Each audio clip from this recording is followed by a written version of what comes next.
Hey, welcome back everyone to the Progressive Brothers Podcast. This is episode 99. Please hit the like button as you come in, share the video if possible, and hit that notification bell so you get all the updates from the Progressive Brothers Podcast. Also, make sure you follow us on Twitter at brothers_podcast. So, war has broken out in Ukraine and between Russia and the Ukrainian government. And there's been a lot of support coming out for Ukraine, understandably, from anti-war activists and in the leftist spaces, as well as just the general consensus around the West. But I wanted to actually address some of these activists who want to defend the Ukraine, but 6 weeks ago they couldn't point out Ukraine on a map. And I find it interesting that people who want to be anti-Russia and pro-Ukraine are the same people who won't acknowledge that the African American community or the Black community in America was bombed in 1921 in Tulsa, Oklahoma, which was Black Wall Street.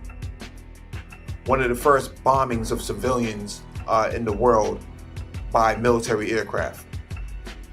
And then in 1985 in Pennsylvania, in Philadelphia, if I remember correctly, you had the MOVE movement that was bombed as well by the US government using incendiary bombs on a house.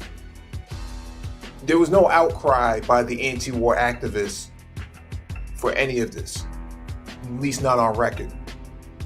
And my thing is, if you're going to be anti-war all the way around. Don't just be anti-war when it comes to Ukraine. Because most people who are siding with Ukraine on this weren't talking about Ukraine before, couldn't point out Ukraine on a map, don't know the differences between Kiev and the Donbass, the Luhansk, Mariupol, some of these places, these cities and these republics within Ukraine itself. You stand with these people, but do you stand with the Palestinians who are being bombed illegally, occupied illegally and unjustly in their own territories as an indigenous people? Where were the same anti-war activists when it came to the indigenous people, Native Americans, trying to defend their land at the Dakota Access Pipeline during the Trump administration?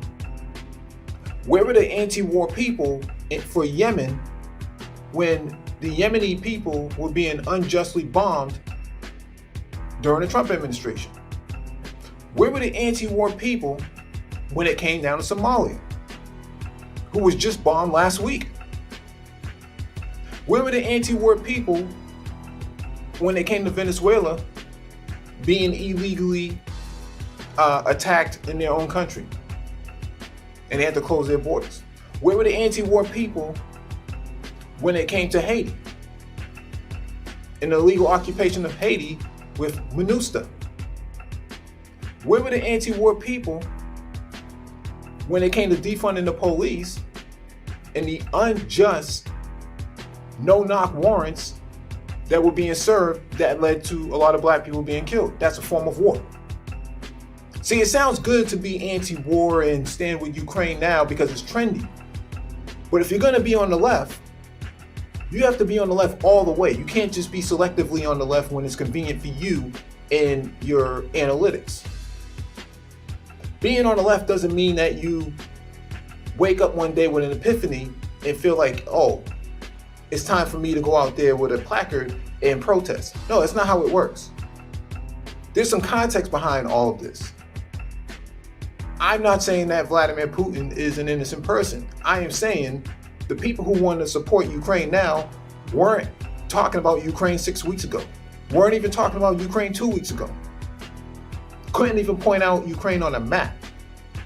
And the same people who are trying to support Ukraine now have nothing to say about the indigenous people in the United States, have nothing to say about Palestinians, have nothing to say about Somalians, the people of Libya, more importantly, the Tuareg, have nothing to say about Haiti, Hondurans, Venezuelans, the blockade on Cuba.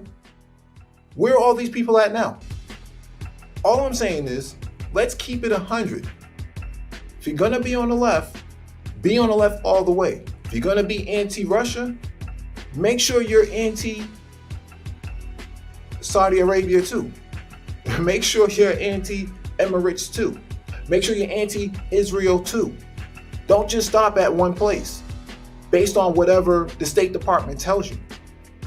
Because what happens is people want to engage in these discussions, but they don't want to actually have a full context of what the history was. What was the history behind this? What led up to this? I'm seeing people put up these flags of Ukraine who they couldn't even tell the difference between a Ukrainian flag and an Estonia flag or a Latvia flag. I find this to be interesting, to say the least. It would be funny if it was actually comedic. But when it comes to protests and demonstrations and things of that nature, I don't have a problem with anybody demonstrating. I'm just saying, let's be consistent. If you're gonna be on the left, if you're gonna be an activist, make sure you cover all bases and not just the selective ones that have blue eyes and pale skin. I have no problem with people who want to support Ukrainians.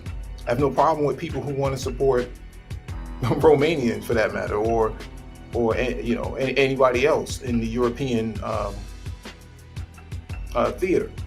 But I find it interesting that there's so many people now who want to jump on the bandwagon when it's convenient to actually address Russia, because it's Russia, but have nothing to say about Iraqis, Syrians being illegally occupied and legally bombed by the same country that you're protecting.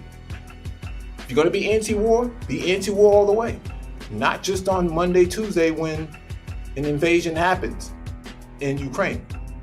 Because I can almost guarantee you that the people in Ukraine, they weren't activists for black people when they were being killed.